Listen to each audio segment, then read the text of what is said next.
Aujourd'hui, on va voir quelque chose de différent de d'habitude sur la chaîne. Ce sont les avions les plus bizarres que je connaisse. Des designs extravagants à la technologie expérimentale, ces avions se distinguent vraiment par leur apparence ou leur fonctionnement. J'ai réussi à faire une liste très longue avec des avions parmi les plus étranges que je connais, mais ici je vous apporte seulement 30 pour continuer à nous surprendre avec le monde fascinant de l'aviation.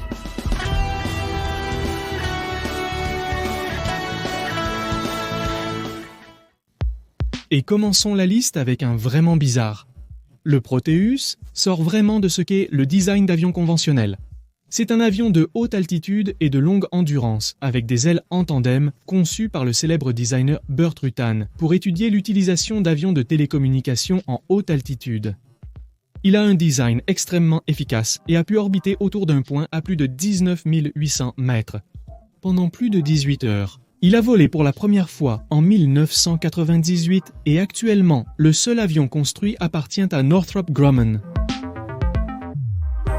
Les Allemands de la Seconde Guerre mondiale ont des conceptions vraiment surprenantes comme le Lippisch P-13, un projet d'intercepteur avec haleine delta et propulsé par un statoréacteur conçu par l'ingénieur aéronautique Alexander A. Lippisch pour la Luftwaffe allemande à la fin de 1944 pendant la fin de la Seconde Guerre mondiale. Il faisait partie de l'ensemble d'armes révolutionnaires annoncées comme miraculeuses ou les Wunderwaffe, dans le but de changer le cours et de terminer la guerre. Mais la guerre s'est terminée avant qu'il ne puisse même voler, bien que l'ingénieur Lippisch ait continué à travailler avec le fabricant d'avions américain Convair, où il a développé et testé le Convair XF-92, qui a volé en 1948 et a également été conçu à l'origine comme un intercepteur, bien qu'il ait finalement été utilisé comme banc d'essai pour le concept d'aile en delta. Ce prototype a aidé Convair à utiliser la conception d'ailes en delta dans plusieurs modèles ultérieurs, tels que le F-Cent2 Delta Dagger, le F-Cent6 Delta Dart ou le B-58 Hassler. Et de tous ces avions, nous avons déjà une vidéo dans la section aéropédie. Le Stratolaunch est un avion construit pour transporter des fusées de lancement aérien en orbite. Il a volé pour la première fois le 13 avril 2019, peu après la mort du fondateur Paul Allen. L'avion présentait une conception à double fuselage et l'envergure d'aile la plus longue de l'histoire de l'aéronautique. Il est conçu pour transporter une charge utile de 250 tonnes. Jusqu'en avril 2023, le Stratolaunch n'a volé que 10 fois, y compris 3 avec un avion d'essai hypersonique. Le Convair XF-1 Pogo était un avion expérimental décollage et atterrissage vertical ou à décollage et atterrissage vertical développé pendant les premières années de la guerre froide. Il était destiné à être un avion de combat haute performance capable d'opérer à partir de petits navires de guerre. Il avait une conception unique d'ailes delta et d'hélices contra-rotatives à 3 pales propulsées par un moteur turbopropulseur. Les vols d'essai ont commencé en 1954 et il a été observé que l'atterrissage était extrêmement difficile, où le pilote devait regarder par-dessus son épaule tout en manipulant soigneusement la manette des gaz pour manœuvrer. Tout le projet a pris fin en 1955 car il était peu pratique. Un projet très rare était l'Abrocar, un aéronef canadien décollage et atterrissage vertical développé par Abro Canada pendant la guerre froide. Il visait à exploiter l'effet Coanda pour fournir la portance et la poussée d'un seul turborotor en expulsant les gaz d'échappement par le bord de l'aéronef en forme de disque. Lors des essais en vol, l'Abrocar a démontré qu'il n'avait pas résolu les problèmes de poussée et de stabilité, qui le limitaient à une enveloppe de vol dégradée de faible performance.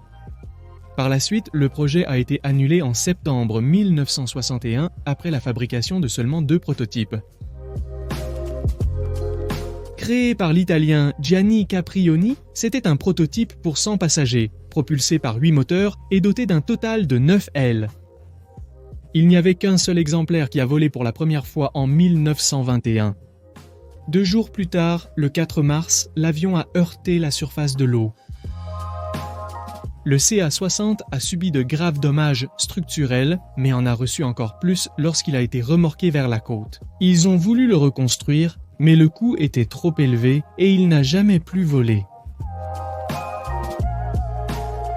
Un autre design d'hydravion, mais totalement différent, était le SIDAR, un avion de combat américain qui utilisait des hydroskis lors du décollage et de l'atterrissage sur l'eau. C'est le seul hydravion qui a dépassé la vitesse du son. 5 prototypes ont été construits, mais il n'est jamais entré en production en série. Il a été créé dans les années 50 pour surmonter les problèmes que posaient les avions supersoniques décollant et atterrissant sur des porte-avions. J'aimerais faire une vidéo sur cet avion pour la section Aéropédia.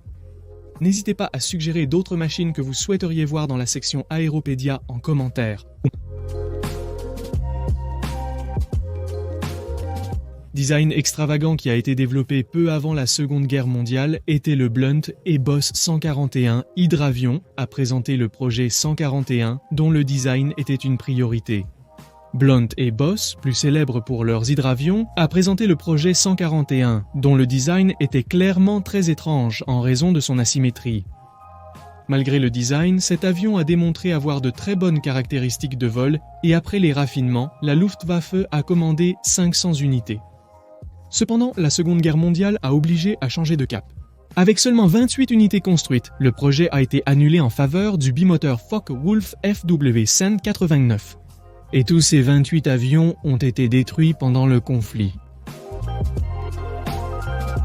Le bureau d'architecture technique, 73, découle de la théorie de l'ingénieur Charles Zimmermann dans les années 40, selon laquelle les avions à ailes circulaires pourraient voler à des vitesses très basses. Le projet a attiré l'attention de la marine des États-Unis, qui cherchait des avions capables de décoller et d'atterrir dans le court espace des porte-avions. Nous avons déjà une vidéo de cet avion sur la chaîne, je vous la laisse dans les cartes. Les leçons apprises avec le 173 ont conduit au XF-5U beaucoup plus puissant et raffiné. Malgré cela, les deux avions n'ont pas quitté la phase de prototype. À la fin des années 30 et au début des années 40, l'industrie de l'aviation soviétique avait également développé et testé une variété de concepts de design d'avions, et certains assez particuliers. Viktor Beliaev, un ingénieur russe, était un défenseur des conceptions d'avions sans queue, mais il testait également les soi-disant ailes de chauve-souris, qu'il disait offrir de meilleures performances en raison de leur moindre résistance et de leur plus grande stabilité. De là sont sortis des designs comme celui du DP2, un planeur qui a évolué jusqu'au DBLK, dont un seul prototype a été construit et qui a volé en 1940. Et comme les Allemands ne cessèrent de créer des designs extravagants en testant des concepts pendant la Seconde Guerre mondiale, un autre exemple en était le Natter, un intercepteur allemand de défense ponctuel propulsé par des fusées. La fonction principale du pilote était de diriger l'avion vers un bombardier cible et de tirer son armement de roquettes. Le pilote et le fuselage contenant le moteur de la fusée atterriraient à l'aide d'un parachute séparé, tandis que la section du nez était jetable. Le premier et unique vol habité à décollage vertical a eu lieu le 1er mars 1945 et s'est terminé en tragédie, et les 36 unités construites n'ont pas été utilisées par la suite. Cet étrange aéronef a été conçu pour un programme de test de la National Aeronautics and Space Administration réalisé entre 1979 et 1982 au centre de recherche de vol Dryden pour démontrer avec succès qu'une aile d'avion pouvait tourner obliquement de 0 à 60 degrés pendant le vol et être efficace. L'avion a volé 79 fois pendant le programme de recherche, qui a évalué le concept de base de l'aile pivotante et a recueilli des informations sur les qualités de maniabilité et l'aérodynamique à différentes vitesses et degrés de pivot. Le design français du Colopté était un design de décollage et d'atterrissage vertical, décollage et atterrissage vertical. De l'entreprise française Snegma est fabriqué par Nord Aviation. C'était un avion monoplace avec une aile annulaire inhabituelle et a volé pour la première fois en 1959. Le seul prototype a été détruit lors de son 9e vol et ils n'ont jamais pu obtenir de financement pour construire un deuxième prototype. Le Stipa Caprioni était un design expérimental italien de 1932, créé par l'ingénieur aéronautique Luigi Stipa et construit par la compagnie Caprioni. Le fuselage de type annulaire, à l'intérieur duquel se trouve le moteur où pénètre le flux de l'hélice. Cela supposait qu'il aurait de meilleures performances que les avions conventionnels, mais ce ne fut pas le cas et le projet a été annulé. Tous les pilotes qui l'ont testé ont convenu que l'avion était extrêmement stable en vol, au point qu'il était difficile de le faire changer de trajectoire. Le Dynaver était un monoplan à ailes basculantes, également pour le décollage et l'atterrissage vertical, conçu et fabriqué par Canadair entre 64 et 72. Seuls 4 de ces avions expérimentaux ont été construits et 3 ont pris leur envol. Bien que le CL-84 ait réussi dans les essais expérimentaux et opérationnels, aucun des clients potentiels n'a passé de commande.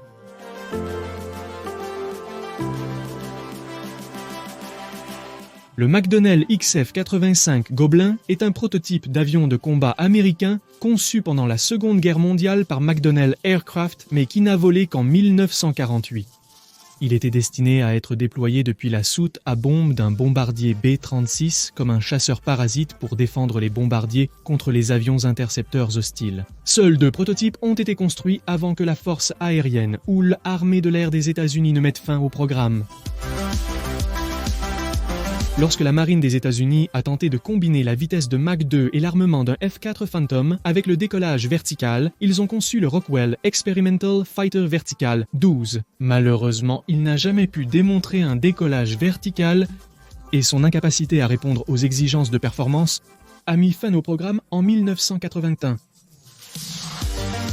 Les Allemands n'ont pas perdu leur créativité pour les avions étranges, et nous le voyons dans le Dornier Do-31, des avions de l'Allemagne de l'Ouest, Dornier, qui a volé pour la première fois avec un décollage et un atterrissage vertical conçu et produit par le fabricant d'avions de l'Allemagne de l'Ouest, Dornier, qui a volé pour la première fois en 1967. Un total de 3 avions ont été construits et utilisés pour les tests, 2 avec des capacités de vol et 1 pour les tests statiques. Lorsqu'ils ont réalisé le coût élevé et les difficultés techniques et logistiques d'exploitation d'un avion de ce type, la force aérienne allemande a choisi de suspendre les tests avec des avions décollage et atterrissage vertical. Le Bartini Beriev 14 était un étrange hybride d'avion et d'écranoplane, conçu pour profiter de l'effet de sol comme un écranoplane et voler à quelques mètres du sol, ou plutôt de la mer. Mais en même temps, il était équipé d'ailes de 30 mètres d'envergure qui lui auraient permis d'atteindre une altitude de 33 000 pieds. Seuls 2 prototypes ont été créés qui ont volé pour la première fois en 1972. Le convoyeur NB-26H ne semble pas très étrange. De plus, il est conçu pour un vol à propulsion nucléaire. Mais c'est le seul prototype qui a volé en 1955. Il était équipé d'un vol à propulsion nucléaire.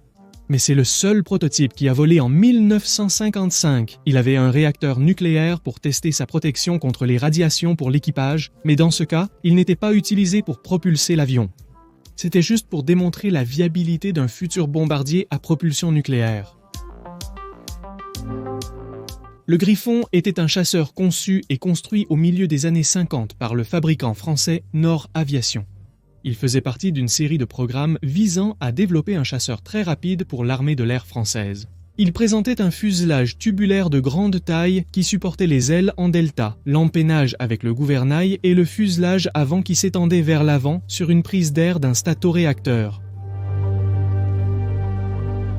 Dans les tentatives de créer le plus petit avion du monde, je vais souligner 2 conceptions. Le Sky Baby, conçu par Ray Titz et construit par Robert Start en 1952, et le Bumblebee 2, un autre avion expérimental du même constructeur mais encore plus petit, qui a volé en 1988.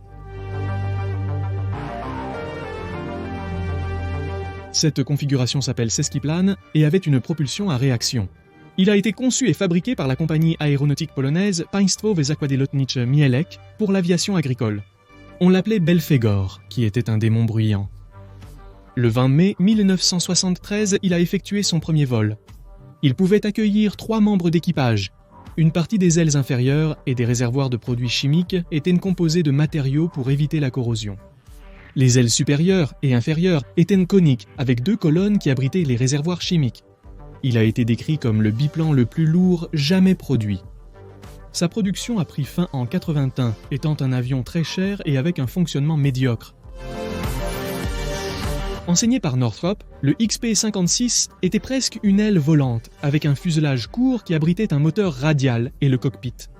Le premier prototype a décollé en 1943 Pendant les évaluations, l'avion a présenté de sérieux problèmes d'instabilité, surtout dans le mouvement de lacet, et moins d'un mois plus tard, le premier XP-56 a été détruit dans un accident au décollage. Après la construction d'un deuxième prototype, l'armée de l'air des États-Unis a ensuite annulé le projet, car il avait de mauvaises performances et l'ère des avions à réaction arrivait. C'était un autre avion français du début des années 30, présenté au Salon de l'aéronautique de Paris en 1930. Il avait une capacité de 12 passagers dans des fuselages jumeaux séparés. Entre eux, ces capsules partageaient une queue et une aile haute. La section centrale de l'aile était reliée aux nacelles. Et il portait également une nacelle contenant un moteur à chaque extrémité et le compartiment de l'équipage au milieu. En 1931, il a volé avec de très mauvaises caractéristiques aéronautiques. Des tentatives d'amélioration ont été faites jusqu'en 1933, mais il n'a pas obtenu la certification et le seul prototype a été abandonné l'année suivante. L'Optica était un avion léger britannique conçu pour des travaux d'observation à basse vitesse, fabriqué par la société britannique Adelaide avec un cockpit avant entièrement vitré qui offrait une grande visibilité pour le pilote et 2 passagers. Il est équipé d'un moteur Lycoming situé derrière la cabine qui entraîne un ventilateur à conduit à pas fixe. Son premier vol a eu lieu le 14 décembre 1979 et un total de 22 unités ont été construites. Il est rare de voir cette configuration d'aile circulaire en parasol du Nemeth Parasol, conçu par Stephen Nemeth de Dayton, Ohio, et a effectué son premier vol en 1934. L'objectif était de créer un avion pouvant être rangé dans un grand garage plutôt qu'un hangar et facile à piloter. Seul un prototype a finalement été construit. Le Westland P-12 Wendover était un prototype d'avion développé par les Britanniques pendant la Seconde Guerre mondiale. L'avion était un développement du Westland Lysander, un cheval de bataille utilisé par la Royal Air Force Aerolento, et il était facile à détecter par les chasseurs ennemis. Le taux de perte de ces avions était excessif. En seulement 2 mois, 118 des 175 déployés ont été perdus. C'est pourquoi on a essayé de l'améliorer avec le Wendover, dont l'arrière a été très modifié pour se défendre contre les chasseurs ennemis. Un prototype d'avion de combat américain des années 40, construit par Curtiss Wright avec un design inhabituel, avait une configuration canard, un moteur monté à l'arrière, des ailes en flèche et 2 queues verticales. C'était aussi le premier avion de combat de Curtiss à utiliser un train d'atterrissage tricycle. 3 prototypes ont été réalisés, mais le programme a été annulé car des avions conventionnels remplissaient mieux leurs fonctions.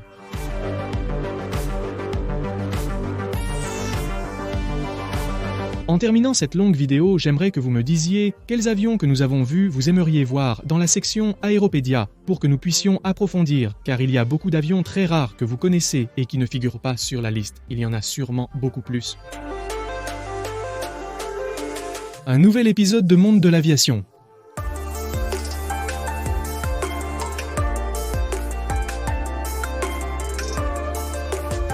Merci.